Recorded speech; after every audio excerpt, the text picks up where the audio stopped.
আসসালামু আলাইকুম। কেমন আছেন সবাই? আশা করি দেশ এবং দেশের বাইরে যে যেখানেই আছেন ভালো আছেন। আমি আমার পরিবারের সবাইকে নিয়ে ভালো আছি আলহামদুলিল্লাহ। প্রতিদিনের মতো সবাইকে শুভ সন্ধ্যা জানিয়ে আজকের ভিডিওটি শুরু করব। আজকের ভিডিওটি হলো মুগ ডাল দিয়ে খিচুড়ি রান্না করব আর ব্রয়লার মুরগি ভুনা করে নেব। এই রেসিপিটি আজকে দুপুরের জন্য থাকবে। এদিকে আমি পোলাও চাল নিয়েছিলাম, মুসুরির ডাল আর মুগ ডাল। মুগ ডালটা ভাজতে যেয়ে একটু পোড়া পোড়া হয়ে গেল, কি আর করা। একদিকে তো চুলায় গ্যাসের পরিমাণ কম, তারপরেও আবার টিপটিপে জালে আমার ডালটা পুড়ে গেল। আমি মনে করলাম গ্যাস যেহেতু কম, আমার ডালটা হয়তো পুড়বে না, একটা কাজ করে নিই। কাজটা হলো খুন্তি নিতে আসছিলাম, আর এই ফাঁকেই আমার ডালটা পুড়ে গেল। যাই হোক, খিচুড়ি রান্না করব, তাতে কোনো সমস্যা হবে না। আর খিচুড়িটা রান্না করে নেব একদম সিম্পলভাবে। এখানে কোনো রসুন, পেঁয়াজ, আদা, জিরা কিছুই দিব না। শুধু থাকবে কয়েকটা কাঁচামরিচ, দারুচিনি, তেজপাতা, গোটা কয়েকটা এলাচ, লবণ, হলুদ। এগুলা দিয়েই তেল দিয়ে আগে গরম করে নিয়েই তার উপরে দিয়ে চালটা ভালো করে ভেজে নেব।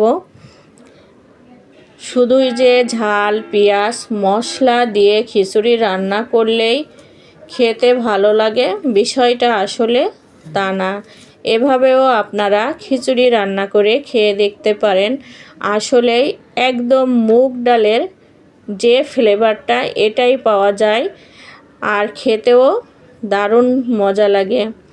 তো এদিকে তো চালটা আমি ভালো করে ভেজে পরিমাণ মতো আমি পানি দিয়েছিলাম। তারপরে ভাতটা তো আমার বেশ ঝরঝরা করেই রান্না করে নিলাম। অন্য চুলায় আমি মুরগিটাও ভালো করে কষিয়ে নিচ্ছিলাম। ব্রয়লার মুরগির পিসগুলা খুব বড় বড় করেই কেটে নিয়েছিলাম, সাথে কয়েকটা নতুন আলুও দিয়েছিলাম। এখানে আমি একটু ভালো করে কষিয়ে নিলাম সব মশলা দিয়ে। তারপরে এখানে একটু টক দই দিয়ে দিলাম। আজকে ঝোল ঝোল করে মুরগিটা রান্না করব না, একদমই ভুনা করে রান্না করব।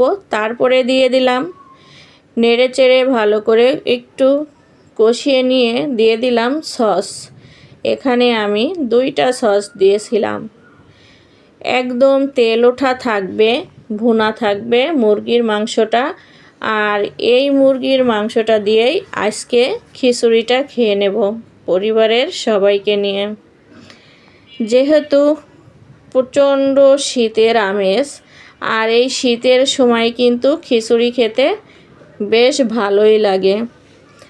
তারপরে কেটে নিয়েছিলাম সালাদ, টমেটো, পেঁয়াজ, কাঁচামরিচ, লেবু, খিচুড়ি, মুরগি। এই যে মুরগির পিসগুলো বড় বড় করে কেটে নিয়েছিলাম। সবাই এখন বসে খাওয়া দাওয়া করে নেব। এই অল্প স্বল্প করেই রান্না করে নিলাম আজকে দুপুরের জন্য, একদমই অল্প আয়োজন। এই যে আমার ছোট ছেলেকে এখন প্লেটে বেড়ে দিচ্ছি, ছোট মিয়াকে রানটাই দিয়ে দিলাম। আমার ছোট মিয়া খুবই ভোজনপ্রিয় মানুষ, এই জন্য আমি তাকে বড় বড় 3 টুকরা মাংস দিয়ে 1 টুকরা আলু দিয়ে প্লেটের উপরে সাজিয়ে দিচ্ছিলাম। আমার ছেলে তো মহা খুশি। আমার প্রিয় ভাই ও বোনেরা, আজকের ভিডিওটি আপনাদের সকলের কাছে কেমন লাগলো অবশ্যই সুন্দর সুন্দর কমেন্টে জানাবেন। ভালো থাকবেন, সুস্থ থাকবেন। এখানেই বিদায় নিচ্ছি। আল্লাহ হাফেজ।